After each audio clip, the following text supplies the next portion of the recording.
Hey, it's Emily, and I am finally sitting down to film my Midyear Book Freakout Tag. And these questions will cover my reading from January to the end of June. I meant to film this closer to the beginning of July, but I have been very distracted recently and just haven't been as focused on even reading, let alone filming. But no complaints. I have had a fabulous month and I'm not sorry about it, so I'm not going to apologize. But I am finally sitting down to film this video, so let's just jump right into the questions. This is just in general a fun tag that it just gives an overview, a nice little glimpse into what my reading year has been like so far. So the first question is the best book you've read so far, and my gut reaction to this, and I have thought about these questions and written down answers, but my gut reaction when I was thinking about this question was Ship of Magic by Robin Hobb. I love this book so much. It is just so intriguing. The world is super fascinating. I love ship and pirate based fantasies I'm coming to find. And I mean, I knew I loved Robin Hobb's writing from the first trilogy in this larger world. So this is actually a second trilogy that's set in her Realm of the Elderling world, and you follow what's kind of going on the sea. And so, you know, there are pirates, there's family drama, there's, you know, stuff going on with live ships where ships can gain sentience. It's just super cool, and I really loved it. I'm gonna give multiple answers for some of these. The other answer that was added since I finished this technically I finished this right at the beginning of July, but I'm counting it because I read almost all of it in June, and that is Project Hail Mary. I'm letting someone borrow it, so I don't have the physical copy, but I do have the dust jacket. Project Hail Mary by Andy Weir. This is definitely, if you were a fan of The Martian, I really feel like you would like this. It was just another fun sci-fi from Andy Weir where astronaut needs to solve problems, uses wit and humor to stay alive and stay sane, and kind of solve what's going on and solve the fundamental mystery that's in front of him. So in this one, he wakes up and realizes that he's on a ship somewhere and the other two crewmates are dead, and he needs to figure out where he is, why he's there. He was on a mission to save Earth, so he needs to figure out what he was on a mission to do and then actually do that. And it was just so entertaining. It was so much fun.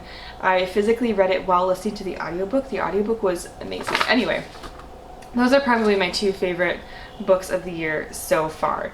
The second question is the best sequel you've read this year so far. I do read a lot of sequels and a lot of series, being a huge fantasy fan, and I think the two that stick out to me are Winter Keep by Kristen Cashore. This is the fourth book in the Graceland Realm series. I absolutely adore this series, and it's a series of companion novels technically, but the worlds are very related in the stories.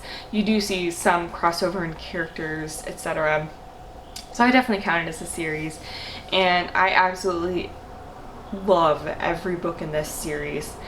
So I'm not really going to give a synopsis because it's about 4 different main characters and 4 different stories, but I absolutely love this series. The other one, and actually it's a very similar situation where it's a series of companion novels. So apparently the companion novels is really what was getting me this year, and that is The Galaxy and the Ground Within by Becky Chambers. This is the 4th book in the Wayfarer series. So 2 books that are a 4th book in a series of companion novels. And yeah, so this one follows a group of people who are stranded on a planet, basically. Literally, so all of these books are very, very soft, character-driven, slow sci-fi that really focus on the characters, and you meet a whole diverse set of species and, you know, see them building relationships between each other, and it's just so wholesome and sweet and fun. And it's like, this sci-fi series is just, I love it so much. I love it so much. So that's probably my next answer for best sequel. The third question is a release you haven't read yet but want to, and that is actually going to be literally the next read that I pick up, but still I technically have not read it. And that is One Last Stop by Casey McQuiston. I just got this on the other day from Book of the Month, and I'm very excited to read it. It's calling me, so it is my next read. And yeah, this is the latest book from the author of Red, White, and Royal Blue, which I thoroughly enjoyed, and am very much anticipating this one. It's a female-female romance that involves one character here who is stuck on a train and stuck in the 1970s. Anyway, I don't know. So there's like a time situation going on, and female-female romance. I'm excited. So that's one that I have not read but want to. Fourth question is most anticipated release for the second half of the year, and actually technically it was released yesterday, and that is A Psalm for the Wild Built, which is a novella by Becky Chambers. We had 2 Becky Chambers releases this year, so great year. And this one is as I said, a novella where robots have gotten to the point where they can leave Earth, so they just up and left, but they promised to check in on humans and come check in to see what we need. So a monk is asked by a robot who has returned to ask, what do you need? What does humanity need right now? I'm very excited. Fifth question, biggest disappointment. The ones that came to mind were either maybe Lore by Alexandra Bracken. This was a modern day Greek mythology story that just didn't click with me, or the Southern Reach trilogy, the second and third books in the Southern Reach trilogy. I really enjoyed the first one, but the second and third ones just seemed to get more and more confusing to me, and I just didn't like him as much, and I was very disappointed based on how much I liked the first one. The sixth question is biggest surprise, and my first reaction to this one was probably Date Me Bryson Keller, because I just expected this to be fun, cute, sweet high school romance story centering around 2 boys, and that is what it was, but I didn't expect to love it as much as I did, or for it to stick with me as much as it has. And it was definitely a surprise. I think about this book a lot, and it was an absolute delight. I loved it, and that's probably the biggest surprise for me, was just how much I liked this one.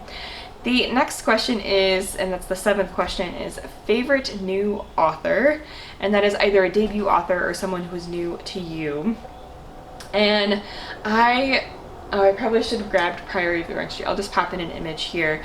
Samantha Shannon is definitely a standout. I absolutely loved PRIORY of the Orange Tree, and it was very high on my list, and like could be up there for some of my favorite, or one of my favorites of this year.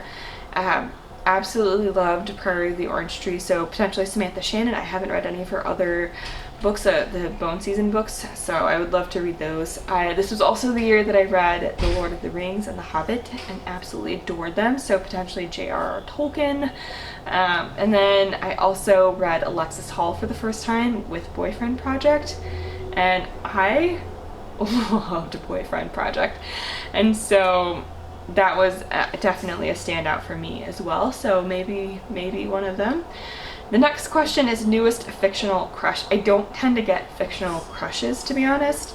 It's hard enough for me to like real people, let alone fictional people. Anyway, so I don't tend to get fictional crushes, but I do enjoy reading romance, and so I'm gonna change this to like, here's some of my favorite relationship dynamics that I've read this year, and maybe that'll be close enough to an answer. I don't know.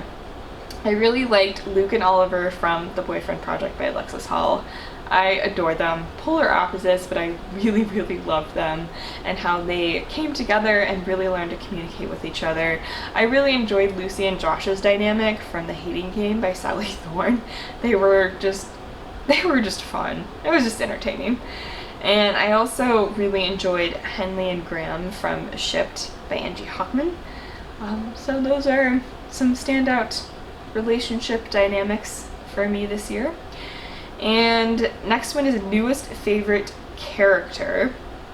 So I have a few in mind. One is Iad from PRIORY of the Orange Tree. She's, I would say, we do follow a cast of characters in that book, but we follow her perspective potentially a bit more than others. I think if I remember right, I read that Samantha Shannon actually originally intended for Iad to be the main character, and then just realized that she needed to add some more depth and different perspectives in different parts of the world.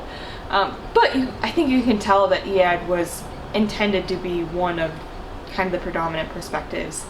And I love her. She's super interesting, and her story arc is just really, really cool.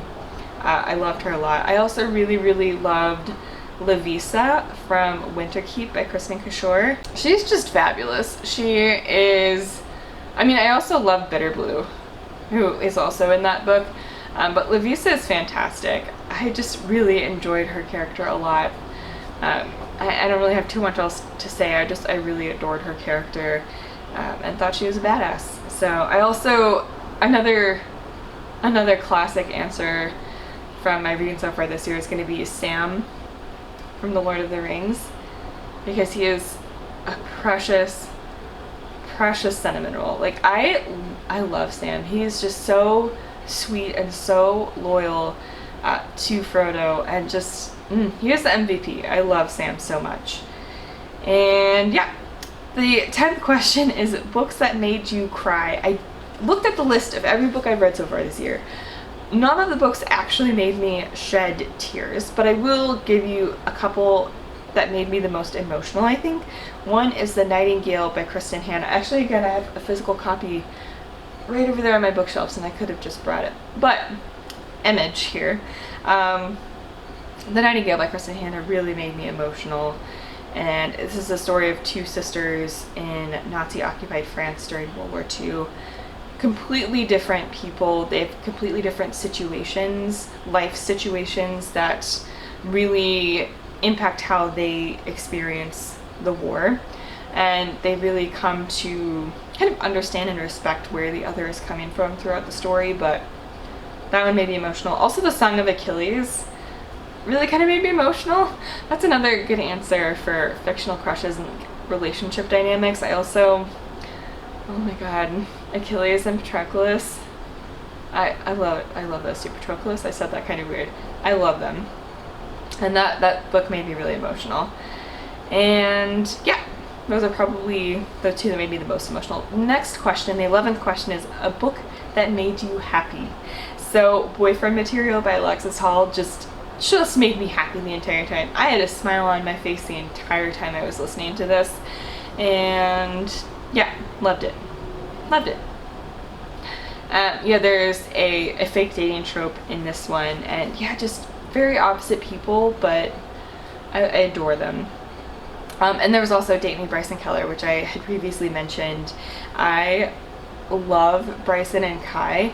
So in this one, there's kind of this game at school, or this dare at school, where the first person each week to ask out Bryson Keller, he will date them for that week. And this particular week, Kai is the first person to ask him out. So he's like, sure. Like, none of the rules said it had to be a woman who asked me out. Like, sure. And they really, really grow to care about each other through this weird dating game that the school that Bryson Keller is a part of.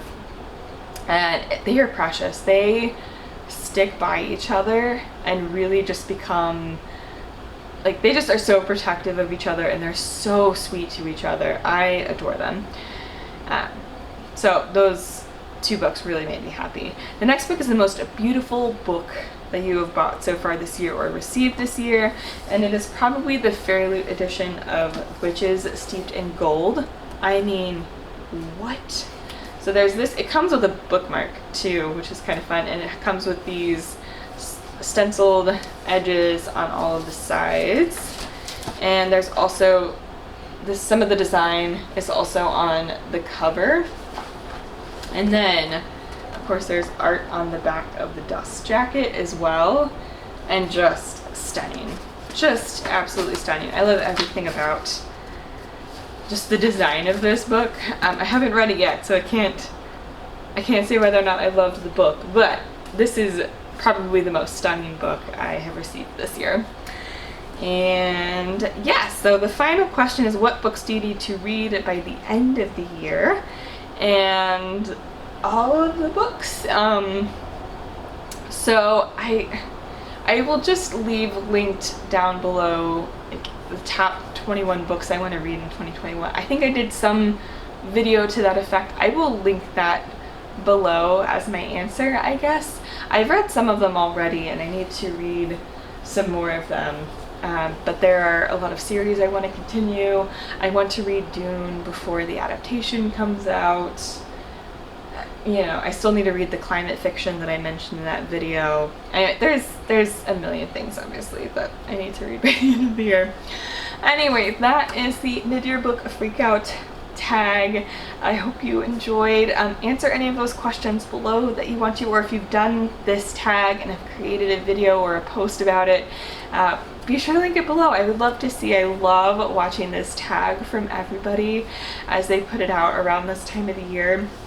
It's one of my favorites. So thank you so much for watching. Be sure to subscribe for more bookish content. I will be sure to link my Twitter and Instagram down below. That's where I like to hang out. And I will also leave more information about how you can support the Black Lives Matter movement. And I will see you in the next one. Bye.